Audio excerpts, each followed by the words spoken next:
Hello student, आज हम आपको पढ़ाएंगे क्लास 7 का इन्वायरमेंट का चौथा चैप्टर है एयर। चौथा चैप्टर क्या है? Air. Our earth is surrounding by a huge blanket of air called atmosphere. हमारे पृथ्वी के चारों ओर से वायु की घनी चादर से घिरी हुई है, जिसे क्या कहते हैं? हम वायुमंडल कहते हैं। All living being on this are depended on the atmosphere for their survival. पृथ्वी पर सभी जीवित वस्तुएं जो भी हैं वे सब वायुमंडल पर निर्भर हैं, क्योंकि हम वायु से ही क्या लेते हैं? सांस लेते हैं। सूर्य की किरणों के हानिकारक प्रभाव से हमारी रक्षा करता है। वायुमंडल हमारे सूर्य की किरणों की हानिकारक जो किरणें होती हैं उनसे क्या करता है? रक्षा करता है। अर्थात एक तरह का ये क्या है? चादर है। कंपोजिशन ऑफ द एटमॉस्फेयर, वायुमंडल का संगठन। आगे दिया, do you know that the air we take in while breathing is actually a mixture of many gases.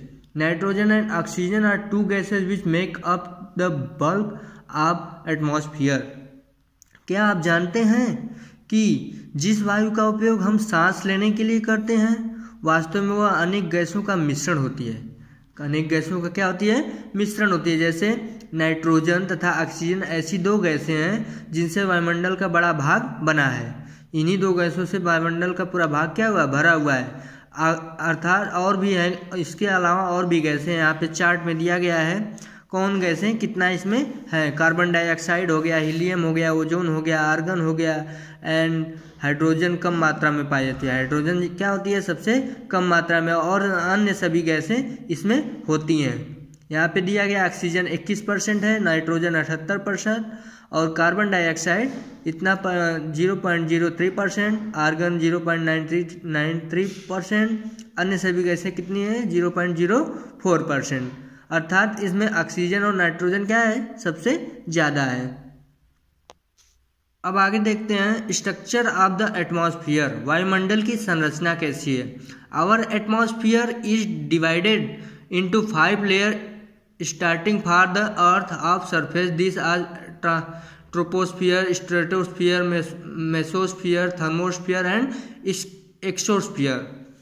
इसमें दिया गया 5, हमारे वायुमंडल में 5 परतें हैं जो पृथ्वी की सतह से आरंभ होती हैं। पहला होता है क्षोभ मंडल, ठीक, फिर समताप मंडल, फिर मध्यम मंडल, फिर वायुमंडल एवं बहिर्मंडल। यहाँ पे पूरे फिगर्स में दिया गया है। पृथ्वी के सतह से शुरू होता है ट्रोपोस्फियर, फिर उसके बाद ट्रोपोस्फियर के बाद आता है स्ट्रेटोस्फियर, फिर उसके बाद आता है मेसोस्फियर, फिर उसके बाद आता है थर्मोस्फियर, फिर उसके बाद एक्सोस्फियर। मतलब पहले क्षोभ मंडल आता है, फिर समताप मंडल, फिर मध्यम मंडल, फिर वायुमंडल, फिर उसके बाद क्या आता है? बहिर्मंडल आता है। इसमें कौन कितने दूरी पे होता है, कितने किलोमीटर दूरी पे? यहाँ पे चार्ट के अनुसार यहाँ पे फिगर में दिया गया है कि कौन कहाँ से कितनी दूरी पे होता है। आगे दिया है वेदर एंड क्लाइमेट, मौसम एवं जलवायु। Is it going to rain today? Will it be bright and sunny today? How many times have we heard this from anxious cricket fans speculating the fate of a one day match. If we imagine our body to be a radio and the mind its speaker. क्या आज वर्षा होगी? क्या आज दिन साफ होगा और धूप निकलेगी? ऐसे क्वेश्चन हमारे दिमाग में हमेशा आते रहते हैं कि क्या आज वर्षा होगी या क्या आज पूरा दिन साफ रहेगा। ये सब किसके कारण होता है? मौसम एवं जलवायु के कारण होता है। ये सब किसके कारण होता है? मौसम एवं जलवायु के कारण होता है। कितनी बार हमने क्रिकेट प्रेमियों के मुंह से एक दिवसीय मैच के भविष्य पर अनुमान लगाते हुए सुना है। यदि हम कल्पना करें कि हमारे शरीर में एक रेडियो है और मस्तिष्क उसके स्पीकर, तो मौसम वह है जो इसके नियंत्रण बटनों से छेड़छाड़ करता रहता है।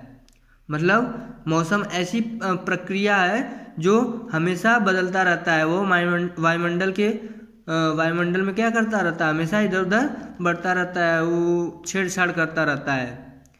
मौसम वायुमंडल की प्रत्येक घंटे तथा प्रतिदिन की अच्छा अवसर, हवादार मौसम आनंद देता है, घूमने की योजना भी बना सकता है।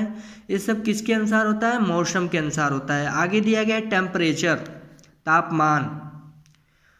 The temperature you feel every day is the temperature of the atmosphere, the degree of hotness and coldness. आज प्रतिदिन जिस तापमान का अनुभव करते हैं वह वायुमंडल का तापमान होता है। वायु में मौजूद ताप एवं शीतलता के परिणाम को क्या कहते हैं? तापमान कहते हैं। आगे दिया गया है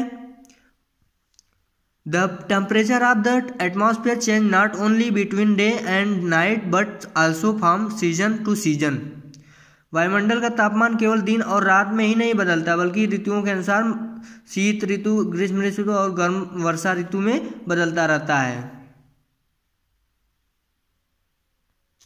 आगे दिया है एयर प्रेशर, वायु दाब। You will be surprise to know that air above up presses us with a great force on one bodies, however we don't even feel it. This is because the air presses use from all direction and our body exert a counter pressure.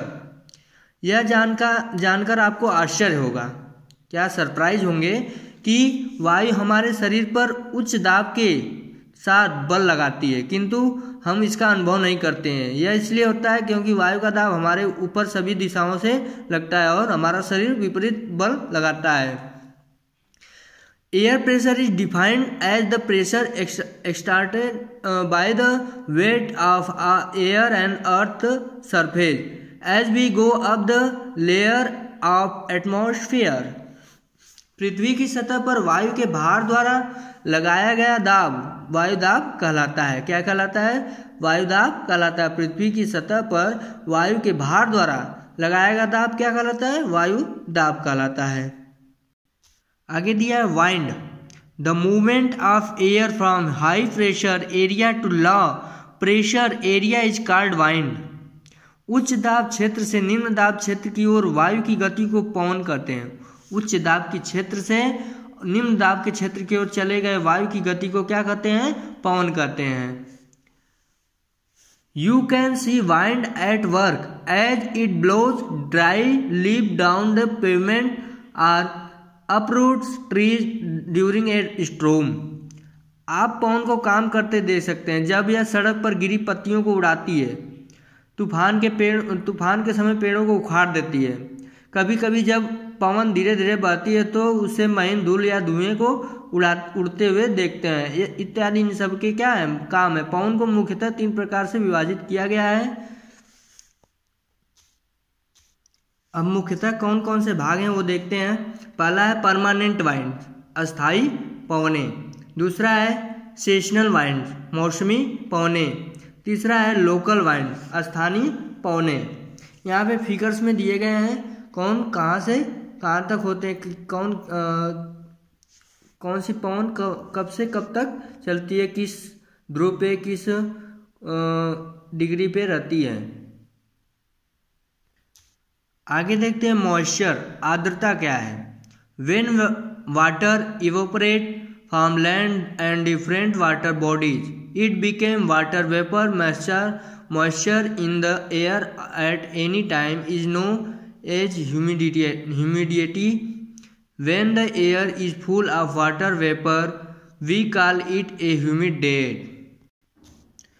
जब जल पृथ्वी एवं विभिन्न जलाशयों से वाष्पित होता है तो यह जलवाष्प बन जाता है। वायु में किसी भी समय जलवाष्प की मात्रा को आर्द्रता कहते हैं। जलवाष्प की मात्रा को क्या कहते हैं? आर्द्रता कहते हैं। यहाँ पे फिगर्स में दिए गए हैं कैसे ये प्रक्रिया होती है।